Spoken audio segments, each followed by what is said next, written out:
শাহবাগে এই যে বিক্ষোভ মিছিল এবং অবস্থান কর্মসূচি এটি মূলত গতকাল রাত থেকে চলছে, অর্থাৎ বৃহস্পতিবার রাতে যখন ইনকিলাব মঞ্চের মুখপাত্র ওসমান হাদির মৃত্যুর খবর আসে তখন থেকে মূলত এখানে তার সমর্থকরা অবস্থান নিয়েছেন এবং এরপরে আমরা দেখেছি যে বিভিন্ন দলের যারা সমর্থক রয়েছেন তারাও এখানে এসে অবস্থান নেন।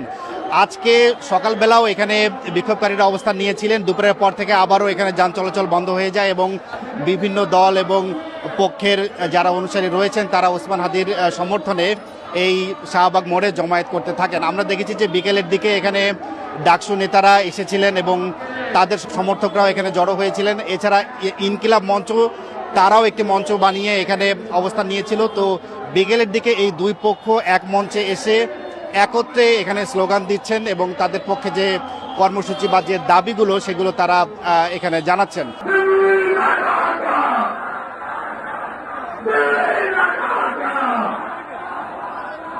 আর যেটি ইনকিলাব মঞ্চ থেকে জানানো হয়েছে যে ওসমান হাদির মরদেহ সেটি তো আজকেই ঢাকায় পৌঁছাবে। তো ঢাকায় পৌঁছানোর পরে এই ঢাকা বিশ্ববিদ্যালয়ের যে এখানে কেন্দ্রীয় মসজিদ রয়েছে সেই মসজিদে ওসমান হাদির মরদেহ আনা হবে, সেটি ইতিমধ্যে এখানে ঘোষণাও করা হয়েছে। এবং শাহবাগ মোড়ে এখানে যারা অবস্থান নিয়েছেন তারা আসলে সেই মরদেহ দেখার জন্য অপেক্ষা করছেন।